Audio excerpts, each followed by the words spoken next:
بسم اللہ الرحمن الرحیم۔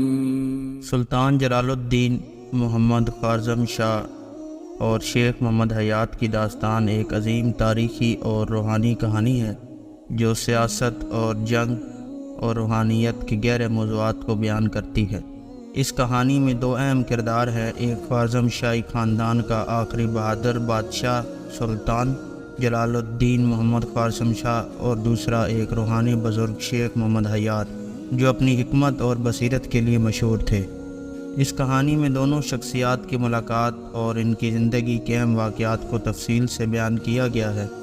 13ویں صدی کے اوائل میں جب منگول حملہ آور وسطی ایشیا اور ایران کی سرزمین پر تباہی مچاتے ہوئے خوارزم شاہی سلطنت کی طرف بڑھ رہے تھے، اس وقت جلال الدین محمد خوارزم شاہ نے اپنی بہادری اور دانشمندی کے ذریعے سلطنت کو بچانے کی کوشش کی۔ جلال الدین کے والد علاء الدین محمد خوارزم شاہ نے چنگیز خان کی منگولوں سے ٹکر لی، لیکن اپنی حکمت عملی اور فوجی طاقت کی کمی کے باعث ناکام رہا۔ خوارزم شاہی سلطنت اس وقت کمزور تھی اور علاء الدین کی شکست کے بعد تمام بوجھ جلال الدین کے کندھوں پر آن پڑا۔ جلال الدین محمد خوارزم شاہ ایک نڈر اور دلیر جنگجو تھا۔ وہ اپنی بہادری اور جنگی مہارت کی وجہ سے اپنے دور کے عظیم حکمرانوں میں شامل کیا جاتا تھا۔ بچپن ہی سے جلال الدین کو جنگی تربیت دی گئی تھی اور اس کی شخصیت میں ایک عظیم سپاہی کے تمام اوصاف موجود تھے۔ جلال الدین نے اپنے والد کے ساتھ کئی جنگوں میں حصہ لیا اور اپنی فتوحات سے لوگوں کو متاثر کیا۔ جب منگولوں نے خوارزم شاہی سلطنت پر حملہ کیا تو جلال الدین محمد خوارزم شاہ نے بھرپور مزاحمت کی۔ وہ اپنے والد کے بعد سلطنت کا بادشاہ بن گیا اور منگولوں کا مقابلہ کرنے کے لیے ہر ممکن کوشش کی۔ جلال الدین نے اپنی فوج کو منظم کیا اور مختلف محاذوں پر دشمن کے خلاف جنگ کی قیادت کی۔ منگولوں کے حملے میں جلال الدین کی فوج کو کئی مواقع پر شکست کا سامنا کرنا پڑا، لیکن جلال الدین نے کبھی ہمت نہیں ہاری۔ وہ مسلسل جنگ کرتا رہا اور اپنی رعایا کو بچانے کی کوشش کرتا رہا۔ ایک موقع پر جب منگولوں نے اس کی فوج کو گھیر لیا اور شکست یقینی نظر آ رہی تھی، جلال الدین نے اپنی جان بچانے کے لیے دریائے سندھ کو عبور کرنے کا فیصلہ کیا۔ دریائے سندھ کا واقعہ جلال الدین کی زندگی کا ایک اہم موڑ تھا۔ جب چنگیز خان کی فوج نے جلال الدین کو دریائے سندھ کے کنارے گھیر لیا تو اس کے پاس کوئی راستہ نہیں بچا۔ چنگیز خان خود یہ منظر دیکھ رہا تھا اور جلال الدین کی بہادری اور دلیری کا مترف تھا۔ جلال الدین نے اپنے گھوڑے کو دریا میں ڈال دیا اور منگولوں کی نظروں کے سامنے دریائے سندھ کو عبور کیا۔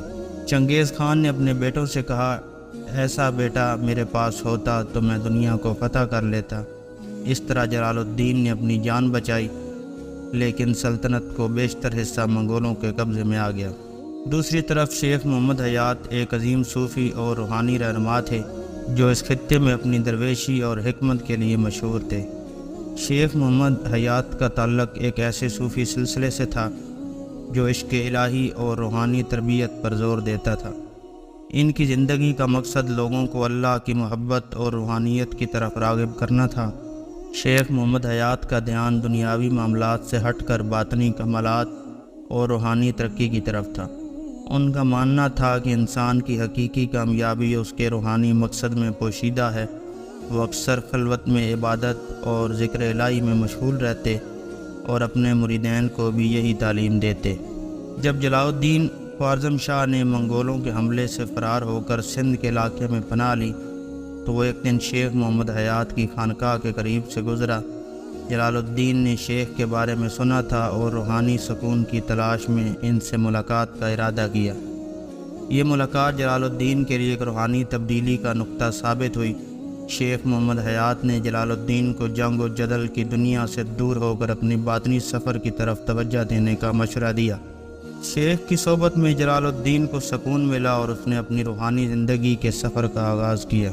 شیخ محمد حیات نے جلال الدین سے کہا، اے سلطان، دنیا کی جنگیں اور فتوحات عارضی ہیں، جو اصل جنگ ہے وہ تمہارے نفس کے ساتھ ہے۔ اگر تم اپنے نفس پر قابو پالو تو تم دنیا کے سب سے بڑے فاتح بن جاؤ گے۔ یہ باتیں جلال الدین کے دل پر گہرا اثر چھوڑ گئیں جلال الدین نے شیخ کی نصیحت کو سنجیدگی سے لیا اور اپنی زندگی میں تبدیلی لانے کی کوشش کی۔ اس نے اپنے اندرونی خوف اور غموں کو ختم کرنے کے لیے ذکر الہی اور روحانی تربیت کا راستہ اختیار کیا۔